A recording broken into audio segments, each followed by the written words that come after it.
What is up, everyone? Welcome to L2R2 PlayStation Podcast. My name is Fonzie. I'm joined by my co-host from across the pond, Callum Monroe. Callum, you survived. You're stronger now, better than ever. How you been? Yes, I survived my brush with death. Yes. And yeah, feeling good. It's quite nice sometimes when you feel ill for a while because it's like a fresh start. You know, I kind of took for granted feeling well. So Yep. yeah, still, like I said before, I still got a little bit of like stuffiness in sort of my nose and my sinuses, but feeling much better. Head's much clearer. I can concentrate now, so should be good, hopefully. Nice. Yeah, the one time I had food poisoning really bad. One time, it was like the only time I had it where it was like I thought I was going to die a couple years ago. And the whole time I kept just like thinking, flashing my life backwards and thinking like, oh, as soon as I'm ready, I'm going to go and run and hike and take my health seriously, and just like, because you do take it for granted where you can't move around. It's like it sucks. So there's a glory period where you do remember that feeling, and then it goes back to you just stop caring about doing anything and you go back to normal. But yeah. Food on that sort of subject. It's funny with food poisoning. I've only had it once as well, but I don't know about you. But before I had it, I was always like, oh, I feel like maybe I've got food poisoning or something like that. Like, you know, 'cause you've got like a sore stomach, or maybe you've had like a slight intolerance or like something to what you've eaten. But then you get food poisoning and you're like, okay, I've never had this before. yeah. This is serious stuff. Yeah, it's not good. Yeah, that's you know, you said earlier like how COVID compared to things. I think food poisoning is one of the worst things I've ever. Yeah, it's not nice at all. Lots of gory details that I could go into, which I definitely won't. Yeah, I've been there, man. I've lived it too, so it just sucks. Yeah, I've luckily never like also had to go to the emergency room for anything crazy. Like, I've never broken a bone or anything nuts. I don't know if I've already asked you that, but have you? Nothing. I mean, I've broken my nose a few times, and like I've gone to the emergency room for that just because healthcare is free. And also, mostly just because I it's always kind of like when it's your nose, you sort of hear like horror stories of like things going wrong with it. I guess because it connects your breathing and everything, but yeah, nothing like major. I mean, there's been stuff mostly when I was like younger and more stupid, like a little kid, and Yep. you're just doing stupid stuff. But yeah, luckily not really anything. I guess that there was one time actually when I worked at a bar, and I was polishing a wine glass, and the stem like snapped, and I like pushed the stem into my wrist. And so I was very lucky not to, you know, hit anything main, but there was a lot of blood and yeah, big gaping hole in my wrist, which was fun. But other than that, yeah, I'm pretty lucky. It's normally niggly stuff that I'll still moan about and make out that it's really bad. But yeah, no, don't have to. Never had to go to emergency too often.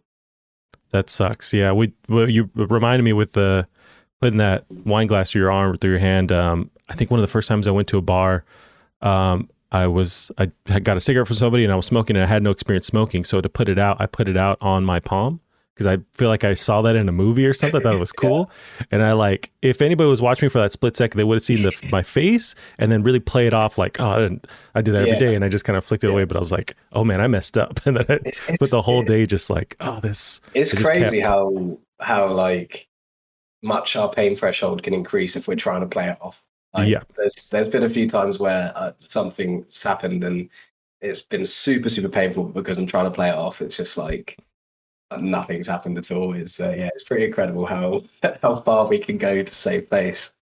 Just for fear of embarrassment. Yeah, but that's an interesting way of putting a cigarette out. Yeah, never again. I learned after that, you don't do that. You find the nearest dry bush and you flick it in there, and then that's how you do it. Yeah, and you cause a fire. That's how I was told to do it. But yeah. Well, Kyle, we took some time off and meet back again. Some stuff has happened with PlayStation. It's been pretty wild lately, but we can jump. I want to jump into that. But have you had, I don't know, through COVID, if you had the energy to play some games, if you caught up on stuff, or what did you play in the past couple of weeks? Yeah, I mean, it's pretty much all I did was play games during. They got me through it. Yeah, I've been continuing to play Mass Effect Legendary Edition. I'm now on the third one. Damn. So managed to get through the second one and experience the sort of DLC characters and some additional stuff that I didn't get to play the first time around, which was cool.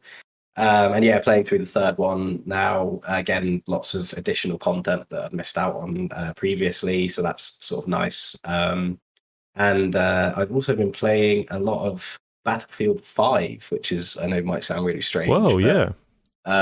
yeah, I've been playing some of that, mostly because I tried 2042 and it's awful. I was going to say.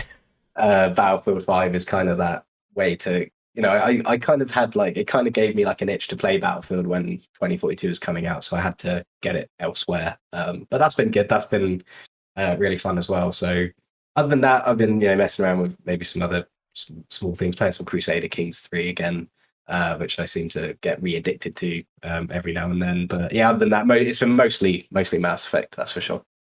Gotcha. Yeah, how much time did you get to spend with 2042? Was it obvious that it was bad or not what you wanted? Because I know across the board that reception has been just not positive from fans.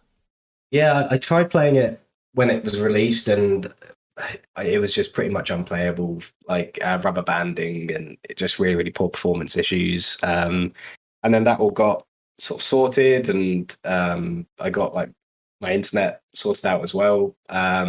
And I had some fun with it. I think the main problem for me is the 128 player sort of the focus on that, and also the inability to kind of change game modes. Like you can't just jump into like a team deathmatch, for example. You can't. It's that you play the game modes they kind of choose for you, which I think is just bizarre. And there's lots of strange choices like that, like the fact there's no scoreboard and no stats for you to look at or anything. But yeah, I think the only thing I've really enjoyed with it is the 128 player conquest matches, because it's very obvious that the maps are designed for these big, large scale battles, and conquest is good for that because it spreads that huge amount of players around these huge maps, so it's never too overwhelming or anything. But yeah, I'm not sure what it is about it. It's just not. I just don't enjoy it. The maps are meh. The gun plays really, hit and miss, and there's not many guns, which is crazy when you compare it to games like Battlefield 3 and 4, which are also modern games, so they don't have the excuse that Battlefield 1 and 5 had, where there's not as many guns back then. It just reeks of half-assed trying to get everyone's money, and the fact that it feels like a free-to-play game, with the fact that they're not releasing new content till the summer, and there's hardly any content in it as it is. It's got a battle pass and all this nonsense. It just doesn't sit right that we have to pay to have it, especially when it came out around the same time as Halo, which had pretty much the same issues, lack of game modes and lack of progression and things like that. And it was just night and day, the fact that Halo was free for everybody and Battlefield wasn't, and yet Halo, played much better as well. So yeah, it's just a massive disappointment. And yeah, it's a real shame, because it seemed to me like, how could this possibly go wrong? It's a modern Battlefield game, and they managed to screw it up still somehow. So it's impressive from that perspective. Yeah, I've been watching on Twitter some of the reception from EA themselves. Like, they had various investor meetings and stuff, and they're just not happy with the sales of it, and also just the reception from the take from fans that have on it. I know there was an issue with the zombie mode that they went live for a very short amount of time, and it was so buggy they had to stop it, and they had to postpone other DLC and other content down the line. So it's tough, because you'd think on paper this should have been just a huge success. People wanted them to return to this modern day, and they did, and it's just problem after problem. So it's a bummer, and I wonder how long it's going to take for them to bring it back to life. Maybe they can by the summer and it's a success story, or people have just moved on to the next thing. I'm not sure. Well, I mean, it looks like a lot of people are going back to Battlefield 5, which is seeing quite a resurgence as well. I think the issue, because I'm playing Battlefield 5 on the Xbox because it's on Game Pass, and because it's not cross-play, obviously the servers aren't as full as maybe you'd expect, but you can still find a game easily. And the fact that Battlefield 5's been out for so long, it's, you know, pretty well polished now, and all the content's now in it and everything like that. So it's definitely getting a resurgence, which is, you know, it's good for it, because I think a lot of people stopped playing Battlefield 5 because it had a dodgy release as well. I actually remember enjoying it when it came out, but I stopped playing it for whatever reason. So it's nice now to see lots of people maybe going back to Battlefield 5 and realizing that there is a really good game in there. So I guess that's a silver lining, but, you know, you should never praise it, because that, in essence, that's the previous game. So that shouldn't be getting better numbers than the new entry. So it's a bit bizarre. And I know people are kind of praising Battlefield Portal, which is a cool idea, but again, it's just, that's not what, you know, we want. It's not, it feels tacked on, which obviously it is. And it's just, it kind of exaggerates how bad the main game is, even more so when people are kind of trying to tell you to play Portal, which is, you know, these old Battlefield games. So it's insane how, you know, much they've dropped the ball. It kind of seems like it was harder to do than to make it good, if that makes sense. I just don't know how they can, considering their track record of like Battlefield 4. I really couldn't foresee them messing this one up, but they really have, and they've gone out their way to mess it up by adding things that are bad to it rather than just sticking to what they're good at. And it's a real shame, but, you know, it's an opportunity, like it is with all these games we see that come out, and then, you know, like Rainbow Six Siege is a great example of a game that released and was, you know, slated by the fans, and now it's like one of the top multiplayer games. So it's always an opportunity to make things right, but at the moment it's very raw and very fresh, and they've done nothing to, you know, give anyone's hopes, especially with their recent update saying that there's not going to be any new content till the summer. It's just not good at all. But I guess silver lining is I've been sort of tempted back to Battlefield 5, and I've been really enjoying playing that. That's good. That I wonder if they could kind of get some of that. They could ease players by, if it was a free to play thing, that could kind of ease the burn of the issues it's having at launch, and kind of pushing some of the content back. But they went, you know, full release, and it's only multiplayer, there's no single player. That's a whole thing too. But yeah, we'll watch it. Maybe they start to improve it.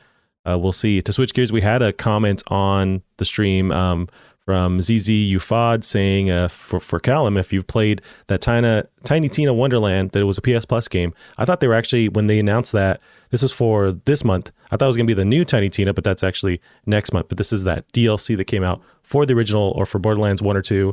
Did you jump into that? Did you see that was a PS Plus game? Yeah, I played, so as you know, I love Borderlands, and played it originally through Borderlands 2 a long time ago, but I think for everyone it stuck out as like a really great DLC, just because it was so funny, such a cool idea, and was really different as well to like the normal kind of experience from Borderlands. I saw that they'd released it standalone, I guess, to try and get more people to sort of play it before the new one came out, and I bought it straight away because I think it was like £10 or something. But yeah, I haven't jumped back into it yet, but I definitely will before the new one comes out, which I believe is in March, isn't it? I want to say it's next month. I'm so excited for that. But yeah, I haven't replayed it since it was re-released. But I think it's a really cool idea that they did that, because as with most DLCs for games like that, you have to be a very high level before you even start it. So I think it's a really good way of letting people play this before the second one comes out, because otherwise you'd have to put hours and hours into Borderlands 2 before you could even get to it. So I haven't played the standalone version, but I definitely will before the second one comes out. Yeah, this one's interesting, and that's a good reminder for me to download it, because I saw that was one of the PS Plus games, and I do want to try this. Although I'm more interested in that newer release. It seems like they're taking this idea and building on it, running with it, creating its own, actual campaign based on it. But people love this DLC, and I just haven't had much experience with Borderlands, but it is cool, and especially like 3 passed me by. But I do want to jump into that Wonderland that's coming out next month. Yeah, and I know they released a gameplay trailer for it recently, which I haven't watched actually, but I'm really interested to see how it works, because I know that it's going a lot more, it's going even further into the fantasy kind of aspect of it. The sort of high fantasy stuff, which although there was lots of it in the Borderlands 2 DLC, at the end of the day, it was still Borderlands 2, so it was still very much the same, base game as that. So I'm really, intrigued to see how they're gonna be. It's going to be kind of unleashed, that they can really focus on, lots of things that separates it from Borderlands, which will be really exciting. And I think I've said lots of times on here before that it's one of the only games where the writing's actually genuinely funny. Yeah. So I'm really, really excited for that. It's probably, one of the top games I'm looking forward to this year. Yeah, I think by then, I mean, we talked to a little bit about for Horizon Forbidden West is coming out the 18th, so you'll have a little bit of time, I think, before that one releases, but that's going to be a meaty game on its own. So it's like, it's just a bunch of stuff launching. And then I don't know if you have any interest in Elden Ring, but that's at the end of the month too. It's just a lot dropping all at once. It is, yeah. In fact, I had to make the decision between Horizon and Dying Light 2, which has just come out as well, which, I completely forgot was even coming. And I had a sort of a weird feeling about it just because of the delays, and I felt like it hadn't really been marketed much, or maybe I just completely missed that it was coming out this early. But that actually looks great, and I've heard really good things about it. So there's a lot of big, chunky open world games coming out. But yeah, I think I'll get Horizon. I managed to recap myself as well with the story of the first game, so I'm actually really excited for it now. And then it's going to be difficult because, as we mentioned before we started, there's a lot of games coming thick and fast. Yep. But with Elden Ring, I probably won't play it just because those games give me a headache. Yeah, they're too hard for me. But speaking of Dying Light, that's what I've been playing this weekend, Dying Light 2. So I've been playing it on PC, really just so I could play with Gavin, because he's also just a PC player. But with my 3080 that I have is now as well, I wanted to kind of push everything, and this game runs really great. It looks really, really good. I'm really surprised at just the foliage. It's like foliage on foliage on foliage. Everything is growing and moving and swaying in the wind. Looks really good.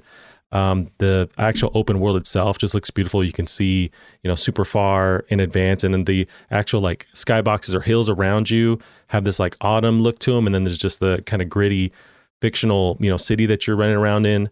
It's really fun. The actual movement itself is probably the funnest part for me, is just the kind of Mirror's Edge type of running around and jumping off stuff and kind of linking these movement combos almost. The actual combat is fun too. It's really focused on, just like the first one, with just in your face combat, melee combat.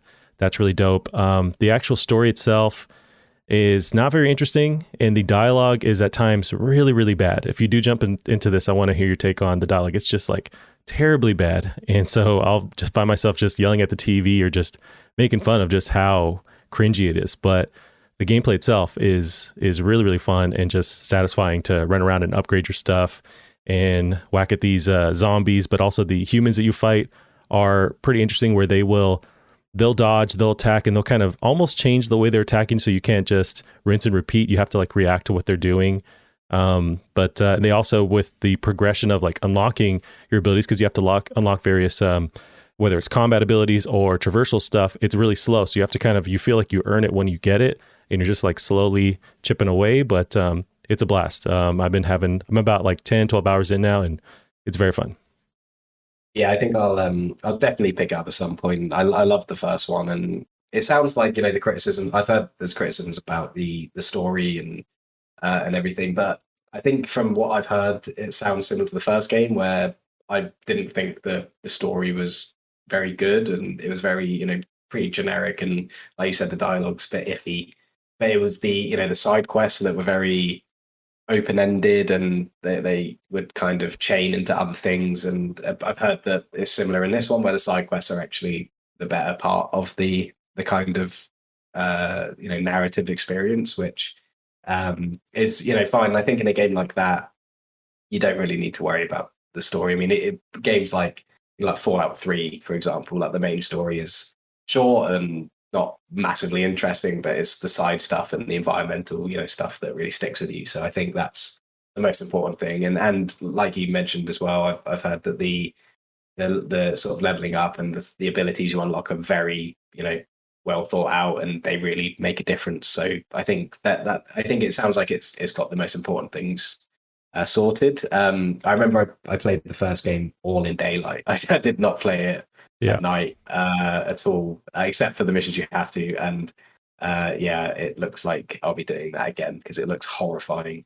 at night. But I mean, I guess I'll probably feel bad doing that, so maybe I'll try it. But yeah, from what I've seen, it looks horrifying. Have you been playing it much at night, or as far as like in the world running around at night is what you mean, right? Because there's the thing that is though that they will balance these areas where these buildings have a lot of like high-end loot, but they're easier at night because a lot of the zombies will leave into the actual world, so that's the time to do it. But then you have these just like crazy beefed up zombies in those buildings, so it's this like risk reward thing.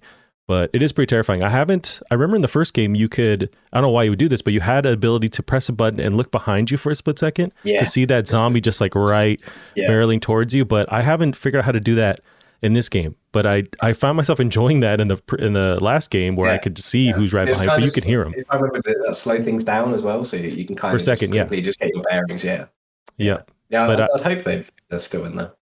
I would imagine. I just haven't found it or whatever, but you do have an option to, it's like triangle or Y, where you can reverse yourself instantly, but then you're running that direction. So that's the only way I've been able to do that, but then you're running towards them to just turn around quickly. But it's very fun. And when I brought up the story, it's like I played the first one as well, and I loved it, but that story was the same. It was very just clunky and cringy. And so I expected that same idea with the second one until I heard that they had the writer of, I want to say it was Fallout New Vegas. He was tied to it, and I think he ended up getting canceled for some Me Too stuff. But they had this high caliber writer at the time, so I'm like, okay, at least the story is kind of beefed up this time. But it's the same kind of just cringiness. It's like, I don't know what he did when he was there, besides get himself canceled, but he didn't like improve the story at all. And so it's just very strange to me.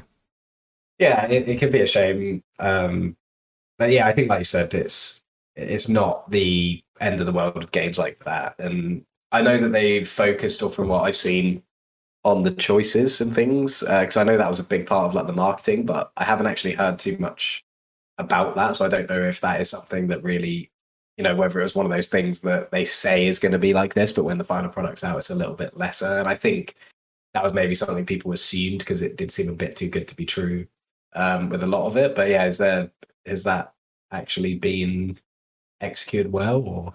So far, I have had a couple of decisions that let you make, you kind of align with different factions, and there's at least two, so you can decide one of them. And it does change the environment a little bit as far as like, you can have it so you side with one group for various decisions. And so that area that you're in would have different things change to it, like maybe more stuff for traversal, so it's easier to run on the rooftops. Or if you go with another group who's more of like a militia, they might have more traps that you can use to your advantage. So it just kind of changes the environment slightly.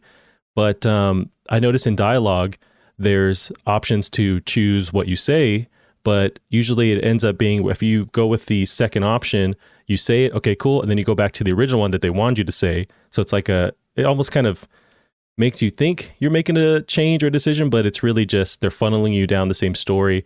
But a lot of the advertisements and hype for the game were that they were revamping that, and it was going to really change how the story unfolds. And I was kind of getting excited for that, but it's just back to the standard, or when there's like different endings for a game, it's like good, bad, and usually that's it. Or maybe there's a vague one, but it's just back to that same formula.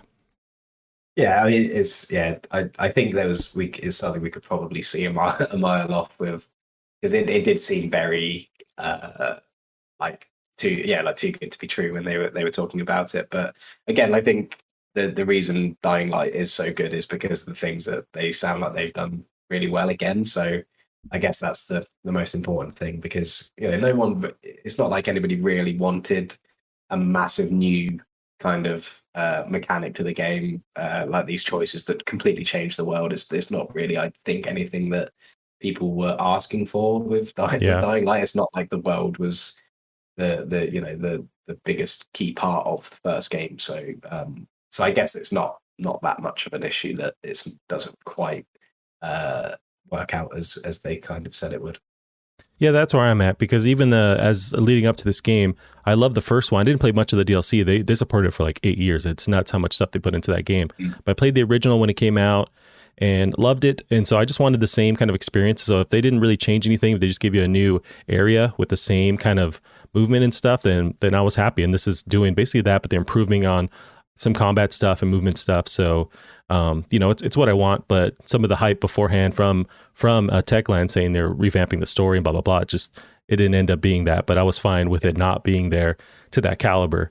But there's a thing I noticed, it's a common trope in games, and I'm over with it, and I wonder why they continue to do this, but it's something where, and it's in Fallout, it's in Skyrim, it's prevalent in a lot of these story-based games where you're kind of walking into an area, and there's NPCs that just start blabbing about their personal life, but it's like, I don't know who you are. And they're just like, they're standing, it's like, oh, I'm thirsty, or oh, my dog died. It's like, okay, who are you? And I just walk by them, and they're just constantly ready to like spill any information, and it's just very unnatural. And I wonder why they keep doing that, making that decision. Yeah, I think there's some games that do it really well. I think for the amount of like crap Ubisoft get, I do find that their kind of the kind of environmental like dialogue and stuff is pretty good, and Mass Effect as well, which I'm playing through at the moment. I always find is very topical. Kind of the kind of dialogue that you hear, and I guess because of the kind of character you are in Mass Effect in particular, it's easy for the dialogue to be aimed at you as well, because you're kind of like a famous character. But yeah, I think you're right. I think Skyrim is a big one where it's just like really, like you just hear the same line barked like every time, and it's just a really stupid line that doesn't mean anything. But yeah, I think that's definitely something that some places do right and some places don't do quite right, and it can be pretty obvious when it goes one of two ways. Yeah. Or I would love some kind of mechanic where if I see an NPC, if I look at them, maybe we give each other a nod, and then if I stick around, we go into a conversation, something that's more natural as like real life. Yeah. It's just it's insane to me. And another thing that happens a lot in this game is when you go into these cities where people are doing stuff, if you stop for a second and actually look at them, there's somebody like hammering a piece of wood forever. They just keep doing that. Another guy welding this thing forever. And I get it. They want it to feel like it's lived in, it's alive. But if you're not, I guess the game just wants you to keep moving and not pay attention, even though they're there. So if you stop and look at them, it falls apart. So how about have people maybe leave the area, walk around? I get that that's complicated animations, but if you start to look at it as they want you to, you realize it's just the same thing repeating. It's strange to me. Yeah. I think you're right in that it's probably a game that's expected to be played in a certain way. So when you play it in the way it's not meant to be expected, that it can, these kind of cracks can show. But I think it is. I think you do get that problem sometimes with games where you are expected to play in one way. But yeah, it is. I guess it's something that we'll hopefully see improved. I don't think there's many games of Dying Light size and scope where they probably do it quite. I think as much as they're very cookie cutter in most aspects, I think Ubisoft do really good jobs of that. Like Assassin's Creed, particularly. Assassin's Creed Origins, I really found the world to be just so brilliantly realized, and the cities just to feel so lived in, and everything like that. To from the what the NPCs were saying, and also just like the way they'd go about their business and stuff like that. So it can be done. But yeah, I think perhaps in a game like Dying Light, where it is a lot faster paced, that's where all the attention and focus is going, and it is probably a little bit. They've got to kind of spend their time on the places that mostly matter. But yeah, I know what you mean. Sometimes these games are very laser focused in one way. The cracks can show if you don't want to play it that way. Yeah, it's and I give it crap, but I'm still having fun. It's just something that I notice along the way. Yeah. And these are areas where they intentionally slow you down. You can't use combat. You're supposed to talk to NPCs and trade stuff. So they want you to slow down and look around, but they also don't want you to look around, because then you see how it's the same copy and paste stuff, and it doesn't make any sense. But I would rather, I know it's not a slider for game dev, but it's like, I'd rather you spend less time on ray tracing and making this world 1,000 times bigger than the last world. It's like, dwindle it down and just kind of improve these areas. And I would benefit from seeing that, or just the AI itself being worked on and improved. We don't have to get it bigger and bigger and have these flashy things like ray tracing being the focus, which is cool. It's fine, but I'd rather these other things have more attention on them. But it is what it is, and it doesn't break the game. It's just it's funny. And that's all really it is. It's funny and weird. Well, I mean, it's easy to go back to like the new Battlefield as well. It's like they've spent so much time on these things that, I mean, it's maybe not comparable because Dying Light that hasn't done this in particular, but Battlefield have focused on, and I think that's why it's so easy to be so disappointed with it, is like they focused on things like 128 players. They focused on changing the class system completely with these operators and changing the way the game's played completely. And they're all things that nobody asked for, and it doesn't improve the game. And so, not to go off on a tangent, but it's just something I've remembered where I kind of was thinking like, well, what is it about when I used to like Battlefield that I liked, and it was, it felt like there was nothing else like it. You know what you're getting with the Battlefield game, and now they've kind of just tried to copy everything. They're trying to copy like Rainbow Six and Warzone and all these games of like operators and all these things that other games do, and by doing that and by changing it and by trying to be like other games, they've made their own game worse.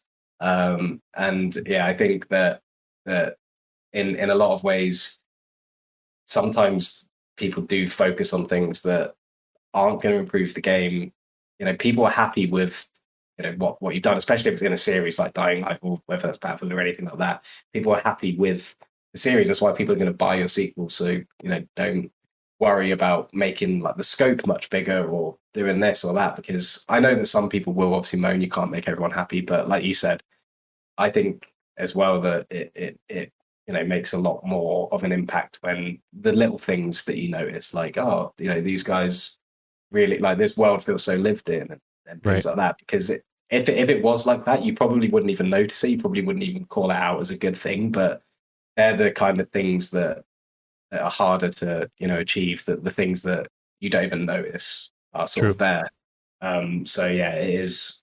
But it can be difficult. There's lots of pressure from all sorts of people. Everyone likes different things about games, and at the end of the day, it's pretty much impossible to get it right. yeah. Rarely is there no issues, from the community, or everyone loves it no matter what, and so it's a whole thing. But yeah, I'm still having a blast, and I'm going to keep chipping away this weekend. It's very fun. So I'm going to try and play as much as I can before Horizon Forbidden West comes out, because that's one of my highly anticipated games, and it's coming soon. It looks so gorgeous, and man, I can't wait. Cannot wait. Yeah.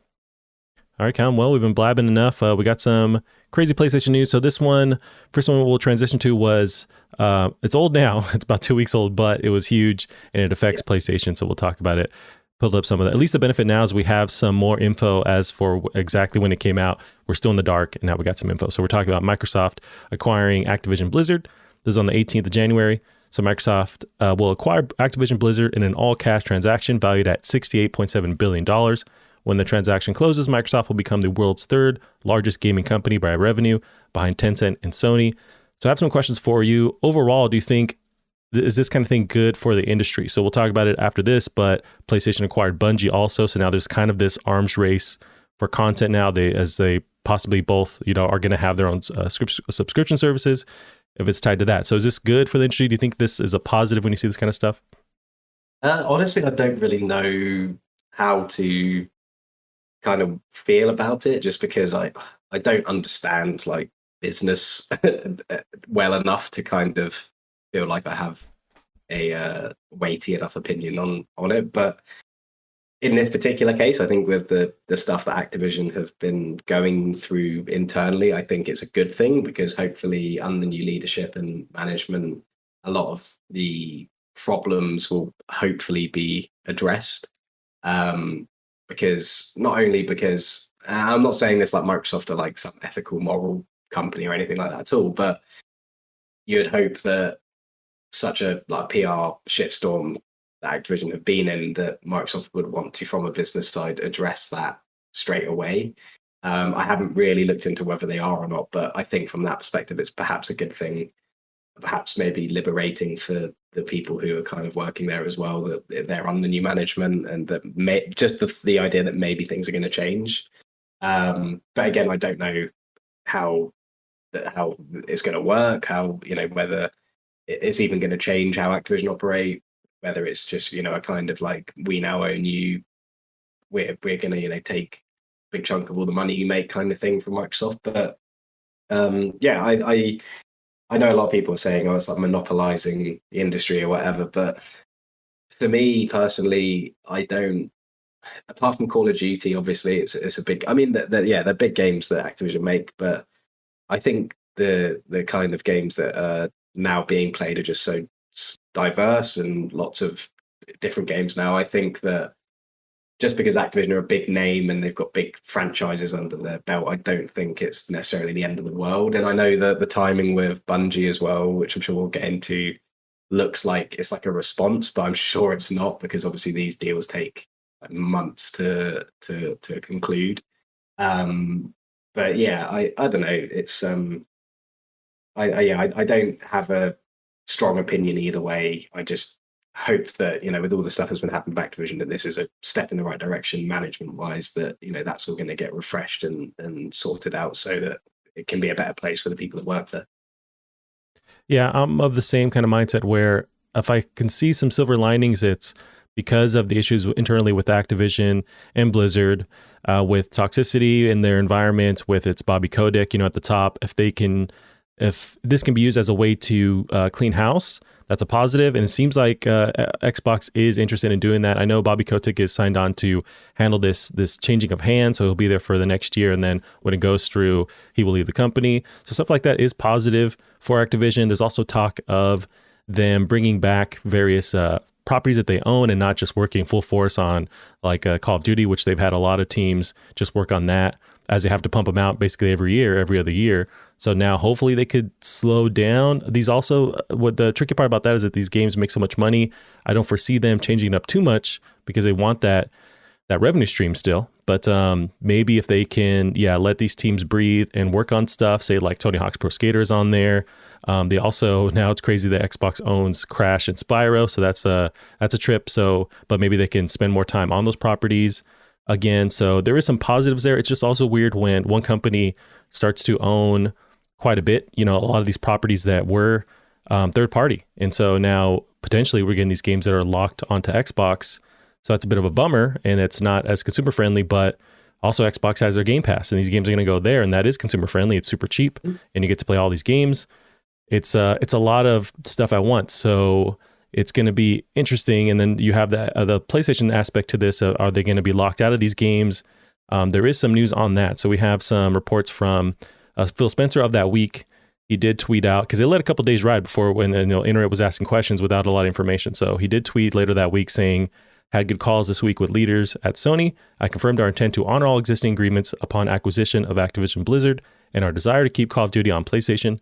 Sony is an important part of our industry and we value our relationship. So it looks like we're getting these games, at least for the time being, cross-platform. Do you foresee them locking a lot of these games to Xbox, or do you think they're going to keep some of these games cross-platform? I don't know. I think it's a similar conversation to when they acquired Bethesda as well, where it's like, well, are they going to lock these games to Xbox and then miss out on the money that they'll make from these games selling on PlayStation? And obviously, it looks like they didn't care about that. But I think Call of Duty is perhaps a different beast, like business wise. I think if it was me, again, I don't know anything about business, but Call of Duty is like ridiculously high selling. Right. So to miss out on a huge portion of those sales would be pretty insane to me. But again, I don't know. I don't know how this all works and where how well Microsoft do from all these things. So yeah, I don't know.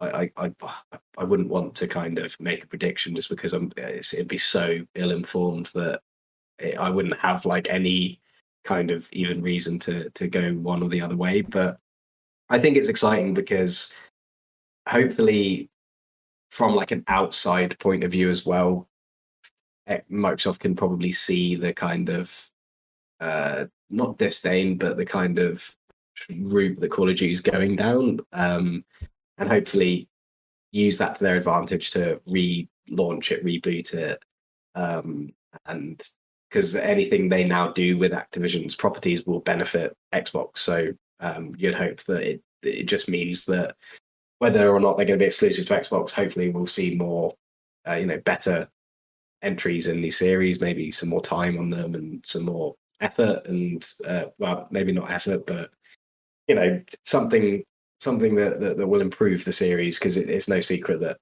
each entry seems to be getting, less and less well received. I'm sure they're still selling incredibly well, but yeah, I think it's massively positive whether or not they don't go to PlayStation or not. At the end of the day, like I said, there's so many games now that I personally can't imagine it being massively effective one way or the other, because if they do make it exclusive, then I'm sure by that time that happens, there'll be another game that's the new craze, and that's on PlayStation. So it's just everything's so fickle, and I think it's easy to look far ahead and be like, oh, this game's not going to be on this platform. What about those people who only have that platform? But by the time that actually happens, there'll be so many games that we don't even know exist at the moment. So from that perspective, I'm not worried for people. I'm definitely of the opinion that in the current climate, it's worth having both if you can, whether that's a PC and a PlayStation, or a PlayStation and a Series S, or, which are very affordable, as we both know. I just don't see the massive deal with exclusivity personally. Gotcha. And it shows Xbox is just absolutely focusing on improving their catalog to then strengthen Game Pass. Like, that's what seems to be driving all this, is that they want all this content. They need now to feed the subscription, just like Netflix, where they have all these, with Netflix in general, they have all this stuff in the pipeline, content coming out to keep you subscribed. And this is now Xbox following the same idea, where they're gobbling up everything they can to keep you engaged, so that every month there's at least something that's on your radar to keep you subscribed. And that's their focus now. It's just as many subscribers as they can get. So there must be a lot of money made there. I know they've put out different reports, and there's a lot of revenue they generate from Game Pass. So it's a big deal. And apparently it is a bigger deal than actually getting full out, people buying retail copies of games. So it's been working out for them. I know there's a lot of debate early on where it's like, how long is this sustainable with not getting as many sales from games traditionally? But it seems like they crunch the numbers and they know what they're doing, and this is their focus now. And it's wild. It also brings up a lot of questions out there about, because let's assume some of these games, or most of these games, will be locked to Xbox. Do you think then we'll ever see this shaking of hands where a Game Pass is allowed to be on PlayStation? I don't know. I mean, I don't think that there is necessarily this animosity between the two companies that so many people kind of imagine and create. I really just can't. I just don't think that the kind of man babies you see kind of picking sides are the kind of people running these companies. I think at the end of the day, it's just about making money, which it always is for these companies.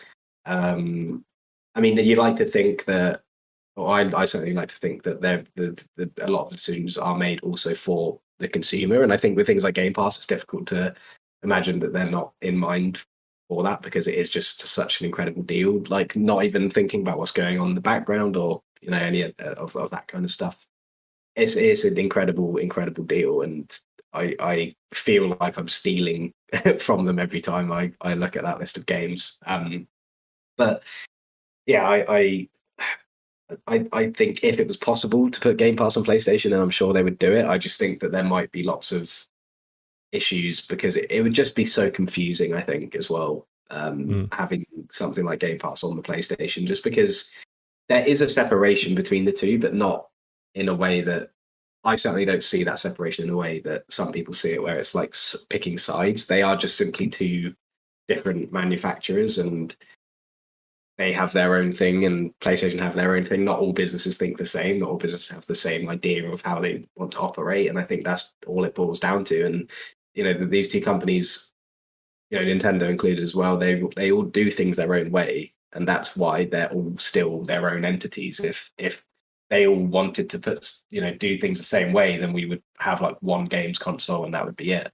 And I think that, so I mean, it'd be cool to have Game Pass on PlayStation. I just don't know how it would work, because you've got Xbox games which have things like achievements, and then PlayStations have their own ecosystem of trophies, and then I've got an Xbox account and a PlayStation account. How would that work? How would they combine? I just don't think it's like logistically an option. But if there was a way to do it, then I think it'd be great. I just am not smart enough to know how to see how that would work if it would. And but yeah, I certainly, I think it's easy to sort of look at it like, oh well, they wouldn't put Game Pass on PlayStation because they hate PlayStation, and I know that a lot of people think that, and I would really hope that that's not true. I really hope that adults run those companies. But yeah, I think it's an interesting concept, and I know that there's been talk about it on Nintendo as well, and xCloud and things going to Nintendo, which I think would work better simply because Nintendo don't really have an online ecosystem. They don't really have like a social aspect necessarily. I could be wrong. I don't really play on Nintendo, but I know that they don't have things like, they don't have like things that are linked to a profile apart from games. They don't have their own achievement system. They don't have, these kinds of things. So yeah, I don't know, but yeah, I just can't imagine it from a technical, logistical point of view. I just can't see it ever working, just because they are completely separate entities. Yeah, I don't think Nintendo fully understands what the internet is, so they're like locked into 10 years ago. Although it's funny where the rumors for Game Pass being on something else besides Xbox, they originated with the Switch. It was like 2 years ago. There was strong rumors. There were every couple of months that they're making a deal. Possibly we're going to see Xbox on Switch, but it never unfolded. And now that rumor or that conversation has switched to, well, we see it on PlayStation. But you're right, where I don't think the hurdle is, oh, it's X company versus this company, and so we can't work together. No, I think it's logistically, how would this work? You brought up good points where you have your achievements and you have to run this like smaller streaming or like this emulation software like within a console and then replicate stuff within it. What if you're playing online? So it's like Inception almost with these tiers within one console. It's like, how does that work? So maybe the hurdle is just physically, how are we going to get this to run on the console? And that's on PS5, which is a powerful machine. I'm assuming it would only be on PS5, but it's a powerful machine. They have to figure out the inner workings. On Switch, that seems less likely, even though the rumor started there. That's just this little dunky piece of plastic that like they don't already have such a weak internet infrastructure and focus online.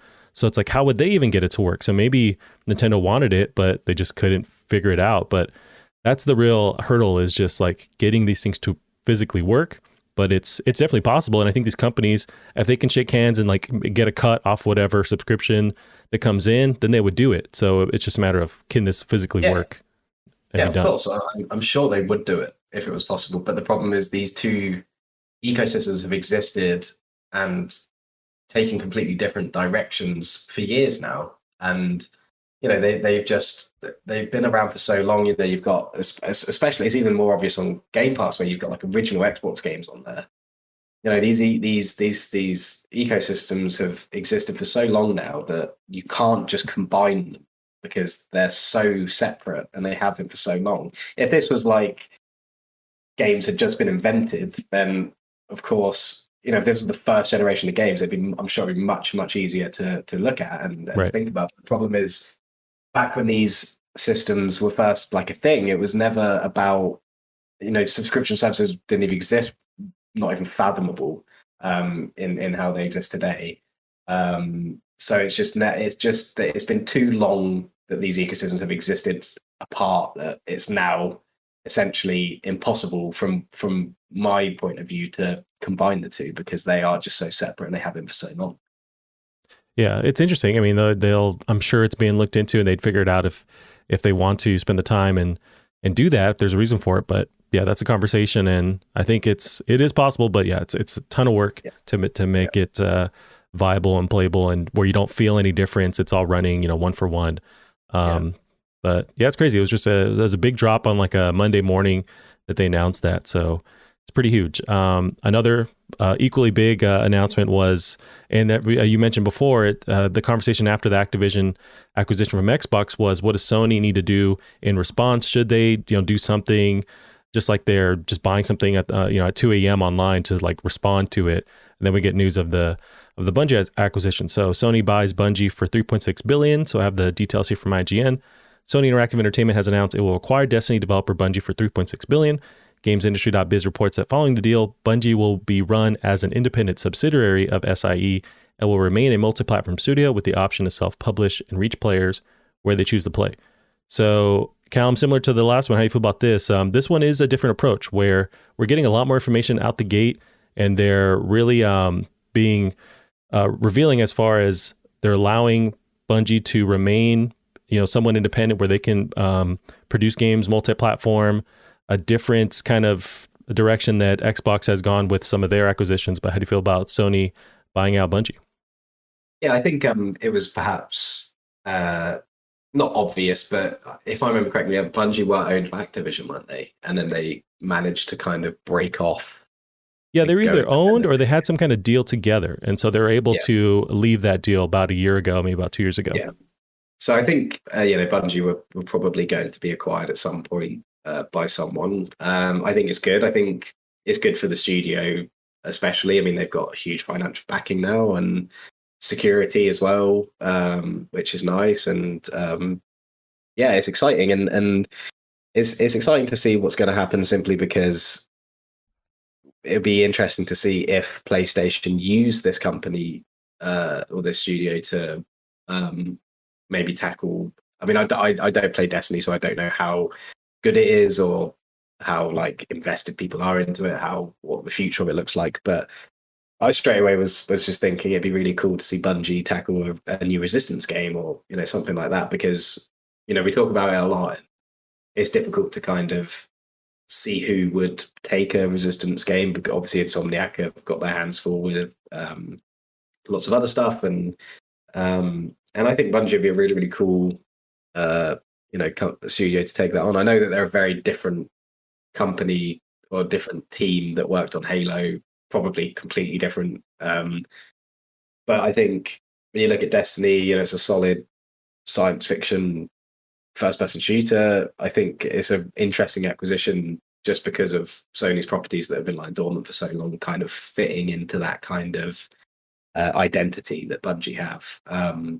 But yeah, so I think I just kind of look at it from the perspective of what does this mean for the games that are going to come out now? How is this going to influence that? And I think both for the Microsoft and Activision thing, I think it means Activision's games are probably going to be held at a much higher quality now, I'd hope, just because Microsoft have a lot more, not at stake, but they're really trying to show the Xbox is a great place to play games. And if Activision continue down the path they were continuing down, especially with the fiasco with Diablo, Call of Duty not being received well, then it would not look good for them. And similar, I guess, with PlayStation and Bungie, it's just a massive opportunity now to use these super talented studios, massive studios as well, to just release great games. And I think when you've got somebody like PlayStation or Xbox kind of under the spotlight with these games, there's probably more of a chance that these games are going to be better quality, I'd hope. But yeah, I mean, I don't know. The annoying thing is I really don't know much about Destiny. I didn't like the first one, but I've heard the second one is a lot better. I know a lot of people really enjoy it. So I could be just completely wrong and not anticipate how big Destiny really is. And so maybe Destiny 3 is like a no-brainer, but I personally just think it's a really interesting acquisition just because of these dormant series that have been mysteriously dormant. I think Resistance is a lot more so than Killzone. But yeah, it's just really interesting to see what this means for the games that are going to be coming. I'm lucky enough to have an Xbox and a PlayStation, so I don't have to worry about what this means exclusive wise. I'm just excited to see these big companies backed with these big powerhouse companies and what that means for the games. Yeah, no, it's I have the same wonders about the future with this. And once this news dropped, it was a lot of people online going, okay, Killzone Resistance by Bungie, that'd be insane. But also then we get news from Jim Ryan saying that, okay, we're going to let them really decide what they want to do as they've been doing, and they can choose to be cross-platform. So I guess if they did have those conversations of, do you want to help us, revise or bring back these properties back to life, but then they have to stay PlayStation, I guess they'd make those deals behind the scenes. But That'd be nuts if they, because that's a, what a fantastic team to have work on this. They know first person shooters. I played a lot of Destiny 2, loved it. Didn't catch on with the DLC, but these are solid experiences that millions of people love to play. And I also think of when you brought up that idea of them tackling something like Resistance, like I think in terms of E3, hype trailers. And if you had, E3's dead now, but I can't imagine like the response from seeing a trailer where you watch one of the Helgen come out of the dark with their glowing red eyes, it goes to black and it just says Bungie, like, oh dude, lights the internet on fire. Like that'd be nuts. And I'm so excited for just that trailer alone. Just make that trailer just to make me happy, and then never make the game. And then just don't even make the game. It's I think that's the thing that people don't. It's so easy, especially in like the echo chamber of like Twitter, just to look at these things from like a rivalry kind of. I just don't get it. Like it's so much better. Like I just be excited for what this means for the games coming out, because that's what the consoles are for, and I think that's what people forget about. It's just like it's just about nitpicking now, about nitpicking what these companies do, as if they care about like what one you play. They just care about making money at the end of the day, and hopefully further down the line about making good games. So I think that's just the main thing that people should concentrate on. And obviously, people like to be the way they are online. But yeah, it's definitely interesting, and I think something like Destiny as well is even more interesting, because I know that they've supported Destiny 2 for a long time. I know that there's like DLC still coming out for it. It's kind of an MMO kind of thing. So who knows? Maybe they'll continue doing stuff for Destiny 2 and then work on something else that's perhaps a PlayStation property. I think Destiny they have to. They gotta. Yeah. It's really exciting, and I think it's a shame that it's kind of being boiled down to such like just argumentative reasons. But yeah, I mean, it could be that I'm completely wrong and that this is all awful and everything like that, business wise. And it's I know I've seen a lot of people saying it's like monopolization and all of that, but if you look at like what so many companies that own like so many companies you don't even know are owned by other people. So it's just I think it's easy to get hung up on that side of things, but what we should do is just get excited about the games. Yeah, and you mentioned the weird trolling or toxicity. It's prevalent. It's like linked into the DNA of, for some reason, just like the games industry, not the industry, but like the fan reception. It's like, what is your favorite team? And you'll defend them no matter what. And it becomes this weird thing online, but it's just something that has grown in the past, at least from maybe with the rise of the internet too. That's probably part of it. And just stuff like being able to post anonymous, on Twitter, whatever, create these memes. It's just increased so much in the past 15 years where, people go to bat for these, like they have a stake in these companies, and they build their lives around them. It doesn't really matter at the end of the day, as long as the games are good, as long as you still can play them. Like, and this is good news with Destiny, with Bungie rather, where right out the gate they're saying they can still make their own decisions. It's cross-platform. They put a lot of these questions to bed right off the bat, so it seems like they can still do what they want. It's not something that's tied to that console, so it's a win for everybody. And then they have, you mentioned the financial backing. They're going to be set. They can work on whatever they want, and so it's a positive. It is kind of like a difference as well, because I mean, Bungie haven't necessarily done anything wrong in terms of like their game. I hear good things about Destiny 2 and everything like that, so it makes sense to just be like, look, we'll financially back you. Obviously, PlayStation will make money off of it as well. But yeah, I mean, there's no reason to stop what they're doing. They seem to be doing everything fine. I think it's nice that they get that backing and can still be independent. And I think that's, how, from what I've heard, how a lot of these first-party studios feel. They still feel like an independent studio, which is always good. Whereas with the Blizzard one, that's a bit more like, Activision Blizzard is a bit more like, right, we need to rein you in and make sure that you're get all your series are top quality and that you're running things nicely and that your people are happy. Hopefully, is the the plan with that. But so they are very different in that regard. You've got one company that seem to be doing things right, so it's kind of like, you know, carry on. And with Activision, it's a bit like, right, you guys need a smacked bottom. And but it'll be interesting either way to see what happens. Yeah, it's kind of like Xbox bought a used car that has a lot of potential, but it takes a lot of work to get it back up and running.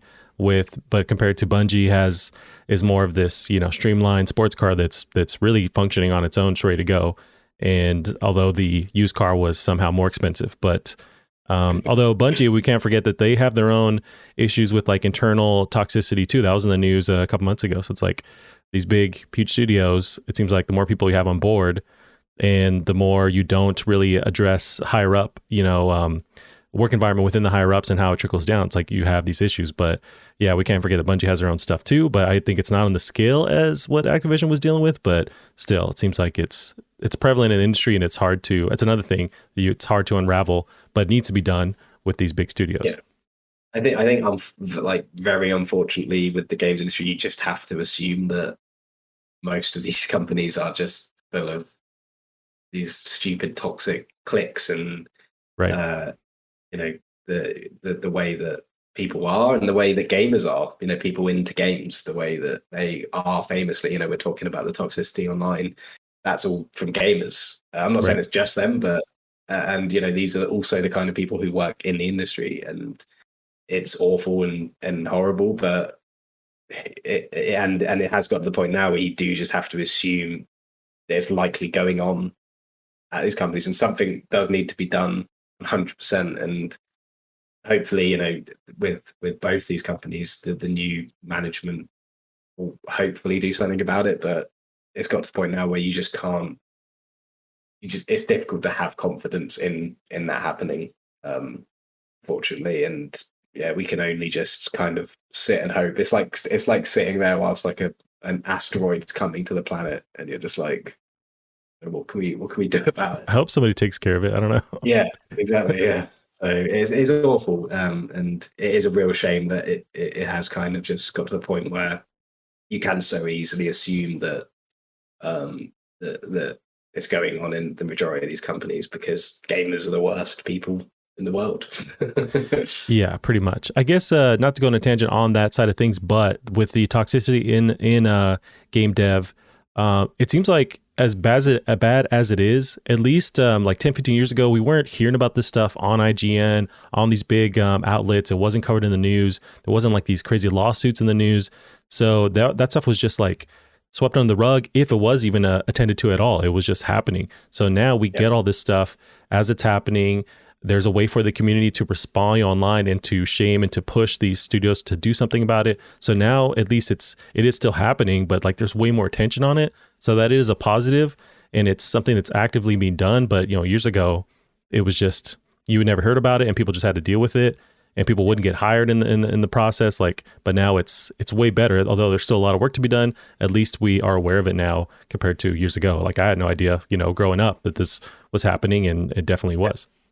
Yeah, it's becoming a lot more normal as well to call it out and speak up about it. And I think that's what we can do. I think if you don't say something about it, if you don't call it out of, you know, worry of what's going to happen, you know, to your career or to the person that you need to call out and say this about, then the more people do that, then hopefully the more people are less likely to do it, because it's going to sound really like cynical, but these people are always going to exist and they're always going to be there. So we need to create an environment where they don't feel like they can act in these ways. And that's why the problem is with these like cliques and, you know, these groups of people who feel like they can act in certain ways because they're around other people who are like-minded. So I think that the more we call it out and make it a less safe space to act that way, I think that's all we can do. But you know, it's not something that can be done overnight, and you just need to carry on, you know, being better and being confident in calling it out when we can, and trying to make sure that people don't feel comfortable acting like an arsehole, essentially. Yep. I agree, Callum. We'll move on to the next one here. Speaking of goblins and ghouls within the industry, we have a game that's based on that. where you get to actually hurt them. So that's cool. So we got some information on really a pretty long state of play with Ghostwire Tokyo. And we got a release date, March 25th, coming to PS5 and PC. So I have the link if you want to scrub through the video as we're watching. I don't know if you've seen this footage already, but this, for me, it feels like the first like real deep dive into a lot of the gameplay, the mechanics, and I'm way more hyped for this game. But how do you feel about seeing some more of Ghostwire Tokyo? Yeah, I didn't actually watch this or know it even happened. Yeah, it was this week. But I'm just kind of going through it now. And it's a long one. So it's actually the full length of the state of play was like 20, 30 minutes. So half of it is gameplay. The other half is more like in-depth talk with the studio, with the devs involved and concept stuff. But it just looks really rad. Yeah, it does look really cool just looking at the sort of gameplay. Yeah, I mean, March, again, that's so soon. It's just, it's difficult to remember that we're in 2022 and all these games are coming out like tomorrow. Yeah, it looks really cool. I mean, I don't know if I'll end up picking it up just because there are so many games, but maybe, you know, if I'll sit down and watch this and I'll you know, I might feel differently. But yeah, it's nice to hear that it is coming so soon, because did we even have a release date before? We didn't. So they were shooting for 2021. It was pushed out without a new date. And now we get the state of play confirming just a little over a month away. There was some criticism online saying, are they putting this out to die, just trying to get it out of the gate because of that deal with Bethesda, because Tango is owned by Bethesda and now Xbox. But I don't know how I feel about that, because it is coming out soon. It's always a question of like with marketing, how soon is too soon to announce the date and show more gameplay. It's like, but then you run the risk of, if you announce it too early, then there's like all this time and you lose that momentum. I don't know, but we're getting it soon. Yeah, it looks very interesting. The animations of the hands are really cool. Yeah, it looks very strange. But yeah, it looks pretty awesome. Yeah. Did you play the Evil Within series at all? I didn't. I started the first one, and I just didn't carry on with it. I've heard they're great though, and they're definitely up my street. I do like survival horrors, but I have a weird thing where I love survival horrors, but I just get so scared, and it's like such an annoying. It's like, you know, loving spicy food, but not being able to eat it, kind of thing. Right. I really struggle to play scary games, but I love playing them. So I think that's probably somewhere where my relationship with Evil Within was cut short, just because I need to be in like the right frame of mind before I tackle a scary game. Yeah, and that same way with any kind of Souls game, they always look beautiful, look really cool, but I'm too dumb to actually play them. They're way too hard. But this one, it looks more actiony, so it seems like it's something you could actually handle a bit more. Because I'm in the same boat, but this looks a little more like you have a bit of just have more powers, you know, stuff up your sleeve to actually fight these creepy things. But I didn't play Evil Within, but apparently this started off as Evil Within 3, then transitioned into this newer property. But I love you mentioned the hand animations with how you're creating these attacks. Just looks really cool, really unique, and the setting is awesome. If you focus on like any of those enemies you're fighting, they're all so unique on their own. They could be their own horror movie, basically, with like every enemy that you see on screen. It's like they could be their own movie if they wanted to. And it looks gorgeous too to boot. I think there's ray tracing going on. Everything's reflecting, super neon, vibrant. Looks really rad. It does look really good, actually. Yeah, I spent some time, this week going, because there's a lot of footage. So they dropped a bunch, and I feel like we've seen this game shown off various, E3s and press conferences, but not a lot of like, here's some actual in-game gameplay, uncut, and we get that we got that now, and it's really cool. And this is back on my radar. I kind of forgot about it, didn't have a lot of interest, but now it's back up there. But yeah, we got that state of play. Speaking of state of plays, we got another one. I don't know if you watched any of this, but we got GT7 had its own state of play. So it's coming out March 4th, which is also very soon. Game Informer has some of the details here, but there's also a link to some of the gameplay. Did you get to catch any gameplay of this GT7 state of play?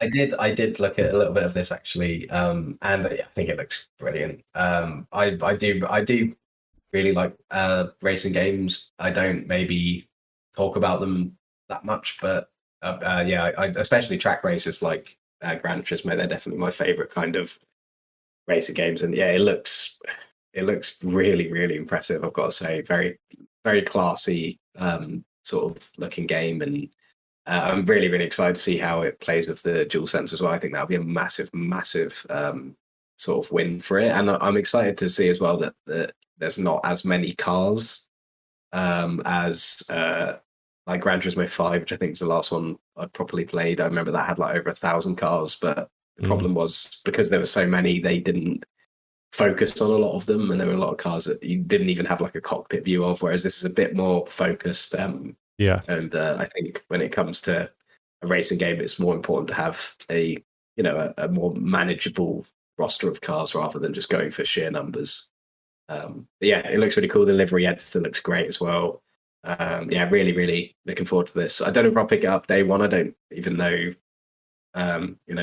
how it's coming out, whether it's going to be, I know there's always talk about like free to play with Gran Turismo games, but I think I'll definitely pick it up at some point because it looks brilliant. Yeah, I think this is just like a standard $70, PS5 release. It's also on PS4. I don't know. I think this passes that time frame of originally the launch games for PS5 were going to be a free upgrade from PS4 to PS5. I think this is out of that window. So this is going to be just, locked at the standard price for PS5 games. But no, I agree with everything you're saying. It looks beautiful. These games aren't up my alley. They're so the focus on racing sim and very detailed, and airing up your tire and changing your oil. It's just like, it's a lot for me. So I love the arcadey aspect of, say, like Forza Horizon. But these games are so just visually stunning, and there's so much attention to detail. It always kind of piques my interest where I'm like, maybe this would work. But just going back to the Souls games again, it's like they do enough to make me think, oh, this one I'm going to be able to play. It's like, no, it's just also going to be brutally just detailed and tough. Or maybe it's more, there's some arcadey aspects. I'm hoping. I want to see some reviews and see some impressions. But man, it looks really, really, really, really good. I do love just going off of the state of play alone, it's such a different like tempo and mood from, say, the biggest comparison being like Forza Horizon, where Forza Horizon is like going to a rock concert. You're just like sweaty and bumping elbows people, and the music is blaring right in front of you. With Gran Turismo, at least with 7, it's like you're watching an opera, like a classical performance. It's very just like mellow and chill. But because there's so much attention to every aspect of it, at some point in State of Play, they just start talking about weather and how weather works. But like separate from the game, it's like, here's how weather and molecules work, and then transition. And oh yeah, we have a weather aspect in the game too. It's like they just spent all this time digging into the minutia, and it's really cool. I at least respect that part of the series, but I don't know if this is for me at the end of the day. Yeah, there's a lot of, very clever people who know what they're doing working on these games. And I think that's perhaps obviously not been missing from the series because they've always been there, but I think just hasn't been brought to the forefront enough for people to jump in and enjoy. I think a lot of the time Gran Turismo is like a slow burner.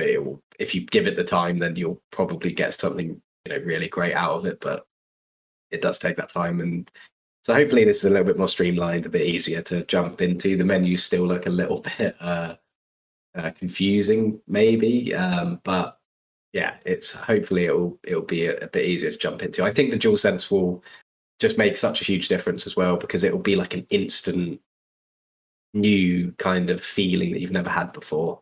So I think that will probably help as well. But yeah, I'm really, really excited. And yeah, like you said, I think I really liked the new Forza Horizon game, but it just grated on me so much, like with the really cringy dialogue and there was just a lot of it that was just so, it's just not what I want from a racing game personally. I mean, I love the racing's great and everything, but I like to get in a race, get out, get back into a menu, sort my car out, get into the next race. The whole like cutscenes and weird characters that you meet in Forza and stuff is just really grated on me. So I'm looking forward to having like a proper, motorsport game that's going to take advantage of a lot of things that the PS5 can do as well. Yeah, Horizon, they hand you like a beer and you shotgun it, where you cut the key thing, and that's what they do. And then Gran Turismo, they hand you an espresso and like a biscotti cookie, and it's very just classical and very respectable and all that, and different moods. And I just love how they differentiate from each other, and they've always done that. It's just like, because Horizon's so big now, it's a big comparison to Gran Turismo, because that's also been such a huge racing sim ever since the first PlayStation. So it's such a big title, and association tied to it. So it's interesting. Yeah, I'm the same way with those triggers, the actual DualSense.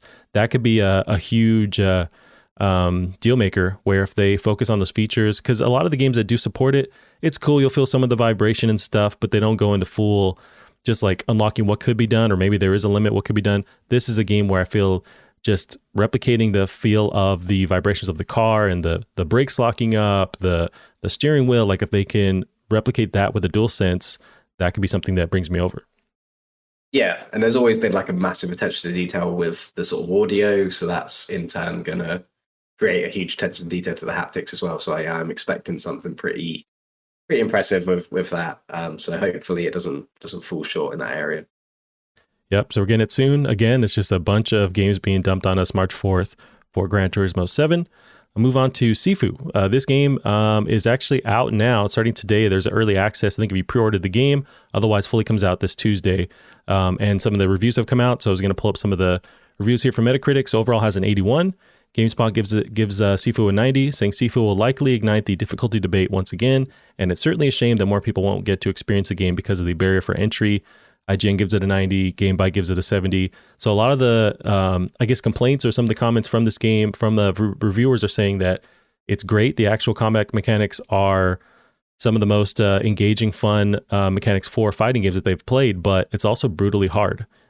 So I don't know how you feel about that with Sifu. I did expect some learning curve, but it seems like it's a pretty steep learning curve. Yeah, I think for me, I do like difficult games. I like them less now, I think, just because there's so much to play. But I think with something like Sifu, it seems there's a lot less. It's why I like Sekiro, because there's one way to play it. It's very learnable, and I think Sifu seems like that. It seems linear, and there's one. I imagine there's not very many ways to kind of play it. So hopefully, the learning curve might be really steep, but at least it's kind of tangible. You kind of know what you're learning. Whereas if you look at like Returnal, there's lots of factors like what weapon's best, what route is the best way to take. Whereas hopefully there should be a bit more. You know exactly what you're trying to learn. You know exactly what you need to improve on. And I think for me personally, that those kind of difficult games I enjoy. So I think. I didn't even know it was coming out this soon again. Yeah. But yeah, I think Sifu looks great, and I think I'll definitely give this one a go. Yeah, some of the reviews were saying that to kind of compare it to Returnal. So Returnal does have that procedural generating aspect to it. It's always different every time. So you can luck out on a good loadout, or you can not have good luck on a loadout.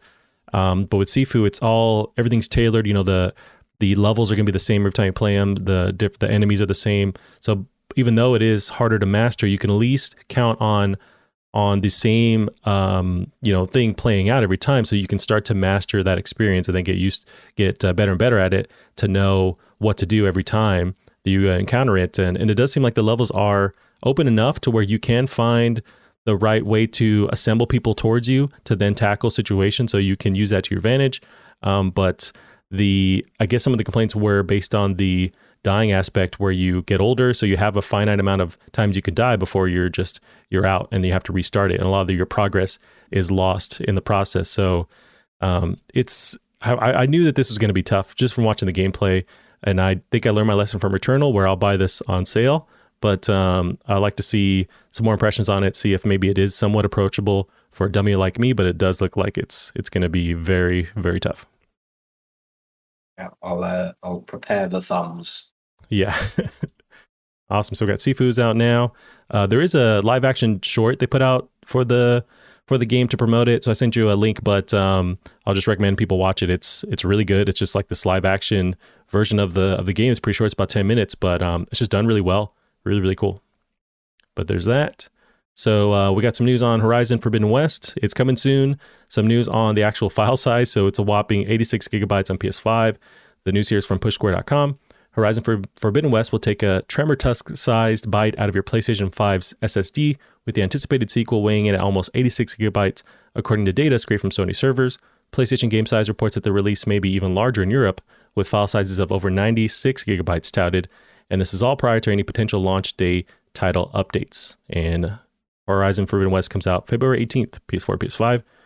Callum, you feel worried about this at all? How's your hard drive space lately on your PS5? I think it's all right actually. It shouldn't be too bad. And I was saying to you before that I've got the supercharged internet now, so not too intimidated. But yeah, I mean, I've said before I wasn't massively excited for this just because I'd for some reason just forgotten everything that happened in the first game. I spent one of the days I was dying with COVID, just watching like loads of different recaps of the first game.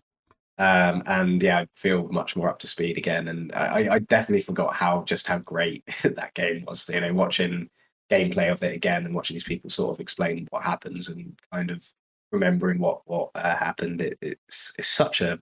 I actually feel it's kind of like underlooked a little bit as well. Because I speak to a lot of people who say they couldn't get into it or didn't enjoy a certain thing about it, and I think I remember having a little bit of trouble getting into it, but when I did, you know, when it did click, it's probably one of my favorite games on the PS4, and so now, yeah, I'm very very excited. I have no worries that it's going to be anything but great. Yeah, really really looking forward to it, and but yeah, I'll make sure I get the download on nice and early. Yeah, you have to tell me how long it takes with your super fast internet to download this 96 gigabytes. But I know when they first announced this, showed off footage, it might have been at an E3 years ago, that we got first footage of the original Horizon. They had me at Robot Dinosaurs. I was like, okay, bet, I'm there. It just looks so cool. That's what tied me in early on. And then seeing just the open world aspect, how beautiful it is. The traversal is really cool. The story was always, at least the performances were a bit weird with some of the NPCs you talk to, but it seems like they have, at least with the stuff they've shown for Forbidden West, they focused on just making those more detailed and kind of bringing more life to the NPCs. The actual environments or worlds you walk in that are populated by people, they're just all doing stuff. And so I'm going to be, as a person who nitpicks, I'm going to be finding the one guy who's like hammering a piece of wood for an hour. I'm going to find him and see if they've carried that over from Dying Light 2. But they would focus on like every aspect of the original and just improving on it, and it just looks incredibly beautiful. They did release PS4 footage last week too, and it looks really great. So it's like, that was one of my issues too. It's like, how's this going to run on PS4? Looks like it's running fine. So I just cannot wait. It's can't come fast enough, and this game just is going to be a juggernaut. I'm hoping that it does well sales wise, because maybe people do kind of forget about this property you mentioned where it's kind of underlooked, and it does seem to be a little bit, but I think this is going to also launch it to that next level, just seeing this, because it's such a great example of what the PS5 can do. Just looking at footage, it's insane. Yeah, it's I think it's very interesting to see how it's going to perform on PS4. But yeah, from the trailers I've seen, it looks beautiful, and yeah, I'm sure it's going to be awesome. So I have a reminder for myself and for everybody too. So this game it was tied to the launch games for PS5 where Sony committed to a free upgrade from PS4 to PS5. Horizon had gotten pushed, and so there was and I totally forgot about this, but this is back in September. There was some anger online, so Sony said, okay, we're gonna let you upgrade this for free. So if you go and buy the PS4 version, you get the PS5 version for the same price, so you don't have to pay the extra $10. So I think you have to do it either on your phone or online. You can't do it from your PS5, but you can get the PS4 version and upgrade for free. So that's cool. Yeah, that's a very very good point. I don't know why anybody would buy the PS5 version though. Yeah, if you can do that, you would not buy it. Yeah.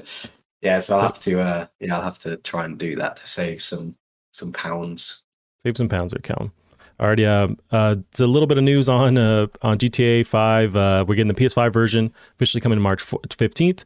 They, for some reason, show that off along with the reveal of the PS5. If you remember that back in a couple summers ago, they were very focused on that. But in addition to that, they also, Rockstar's officially confirmed that they're working on GTA 6.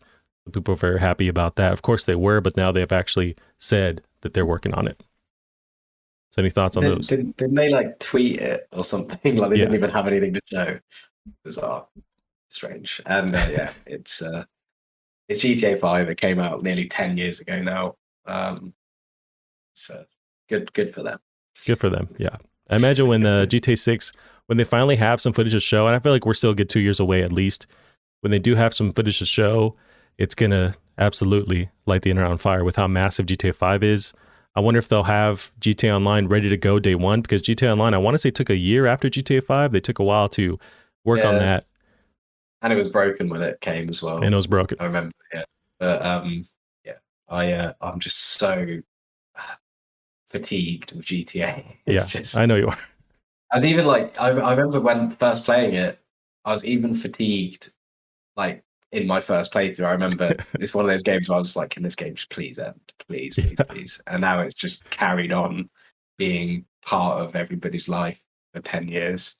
So hopefully well, I'm looking forward to GTA 6 coming out just so that we could have like just something new to see instead of the same bloody game. And I've Right. seen there's like something like Dr. Dre, something like ridiculously cringe coming out for it. But They did. I think it already came out. So they and it was a way for Dr. Dre to like premiere music. So he premiered it within that DLC, that game. So you'd hear new music. He's in the game, and it's also a testament to how huge that game is, where they have the biggest, artists saying like, yeah, I'll just put my game out there. I won't even release it. It's a way to reach people directly and not have to deal with, having them go on to Spotify, where arguably there's less money they could make versus that, compared to releasing a game there, like Fortnite. Various artists will have a concert there. So just a testament to how huge these games and the industry itself is, and it, dwarfs, the movie industry and the music industry completely. yeah, it is quite scary. But yeah, I don't know if you're going to be picking this up in March. They'll get my money, I'm sure, but I'm not, holding my breath. I'll just, once it comes out, cool. But yeah, I play these games inevitably. Yeah, we'll see in 2 years, maybe something nuts is coming out. But all right, Cal, moving on. We got Sony Pictures Classics acquires rights to a movie being painted in PS4 game Dreams. This is from pushsquare.com. Sony Pictures Classics has acquired the distribution rights to A Winter's Tale, a movie which is being partly painted in PS4's game Dreams. The extraordinary film is set in Bavaria during 1812 and follows the tale of a lovelorn poet who undertakes a hazardous walk across mountains, ice, and snow. A Winter's Journey is a romantic epic tale which blends live action with CG and painted animation. So they're working on implementing aspects of Dreams into this movie. How do you feel about this? I think that's really cool. I really enjoyed the game that came packaged with Dreams, which was kind of like an interactive movie almost. Yeah, I think that's really cool. I hope that they're doing it for actual like technical kind of reasons rather than just doing it because it's a Sony thing. But either way, it's really, really cool that Dreams is being used in that way. And I actually completely forgot about Dreams, but it's nice to see it being used for something. It's nice to see it being used for something because I don't think Sony has promoted it at all, and it's kind of a hard thing. We've talked about it numerous times, but it's a game engine, so it's hard to promote. But there's so much you can do with it, and it's wild that I'm reading the article, it's the PlayStation 4 game Dreams, but because we still haven't got a PS5 version of this game, which is insane. And also as we talked weeks ago about PlayStation trying to get more into the PC market, Dreams would be an absolute slam dunk if they did that. So I wonder if there's any talks to get Dreams on PC. That should be the goal. Yeah, I think that was something that everyone kind of assumed was a done deal. Like it just seemed obvious that it'd be a great idea, but maybe there's something behind the scenes that makes that more difficult than it seems. True. All right, Cal, moving along here. We got Sony taking PSVR2 pre-order signups through official website. It's from pushsquare.com. A new page on the official PlayStation website has been discovered Friday that focuses on PSVR 2. It covers everything we've known up to now, but most interestingly allows users to sign in with their PSN to be notified when PSVR 2 pre-orders roll out. So you can essentially get in on a pre-order before it's announced. Are you going to be doing that? I don't know. I'd have to see the price and also more games coming for it. But yeah, it definitely sounds interesting. But yeah, if it has the games, the exclusive games, and has a good demo, that I just basically need a reason to choose that over my Oculus Quest 2, which I just can't imagine it being at the moment. But you never know; they might announce something that completely blows that out of the water. Yeah, I at least threw my name in there and signed up, so I'm ready for it to go when there's pre-orders, assumingly if that's how this works. But I have no idea on the price or what the games are yet besides that Horizon game they're making. So I just want to be in the mix in case, they do, in case the price is right and those pre-orders go live. But I imagine we're getting it this year. I think they're kind of setting this up for a fall time or, wintertime release, assuming that also the chip shortage can have them, produce more than like 10 of these things when it comes down to it. I guess they are kind of trying to, with the mess of the PS5, which is still ongoing. I imagine they're trying to, get sorted with that before that becomes a thing again. Right. All right, Cal, we'll end on this last one. So Bloodborne PSX. So this is a PC Bloodborne demake, and it came out this week, and there's tons of footage online. People have been playing it.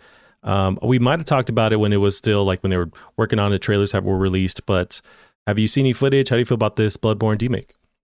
Yeah, I've seen some. I think it's really cool. It's very sort of well done. It's I mean, I haven't really looked into how it's done or anything like that, but it definitely looks like something you'd expect to see on PS1, which is really cool. But yeah, I bet it runs at 60 FPS as well, whilst the real Bloodborne still runs at 30. Yeah. There's actually a ton of. So I booted up for a little bit on PC, and it actually starts up with like the original PlayStation logo and PS1 startup screen. I don't know legally what's going on there, if they're going to get shut down, but they're just trying to mimic that feeling of playing an original PlayStation game, and they nail it with like the scan lines. There's a ton of options, so you can adjust how bad you want the game to look and run to like mimic a PlayStation 1 game. And you can actually turn off the frame rate cap, so you can have this thing run at 200 frames or whatever, or you can lock it down to like 20 frames. It's just a ton of options, which is really cool. It looks great. It must be so fun to do as well, to kind of like have that reference and then just demake it. It must be super, super fun. But yeah, it's very cool. Very well done. You can definitely imagine it on PS1. It must be so difficult as well, because I don't know whether they're able to like, I guess they can create their own restraints so that it's easier to kind of know what to use where, but I mean there has to be a huge amount of thought that goes into it. Oh, for sure. Yeah, it's wild, and it runs cool, and you can decide to make it run more shitty just to mimic that PlayStation feel, and it just looks cool too. Like they nail that visual style of it running on a PlayStation, and people love this property so much, and PlayStation has completely just forgotten about it, which is insane to me, unless they have something crazy planned for it, or Blue Point's working on a remake or something, or From will take care of it. But yeah, it needs more attention. PlayStation needs to take this property seriously, because people love this franchise. Is it the whole game? Like all I the believe bosses so. and everything? So that must be a lot of work. Yeah, and it's free too. So I don't know if the developer has some kind of GoFundMe or something to help him, but it's a free title you can download. That's incredible. Yeah, it's nuts. And then I have seen people talking about, because apparently Bloodborne has been somehow hacked and it's on PC. People have run like 60 frame versions of it, but taking the models from that and just put it into Bloodborne PSX, so you can basically make that version of Bloodborne that people want, that runs, updated and has all these features and stuff. But it's taken the community to do that, because PlayStation has no interest in doing that for some reason. Yeah, they are a strange bunch. Yes. All right, Cam, we'll end it there for the week. Where can they find you online? You can find me on Twitter at Bear Monroe. Ooh, very proper. And you can find us on Twitter as well at Plastic Art Pod. We'll see you next week. Bye-bye. See you later.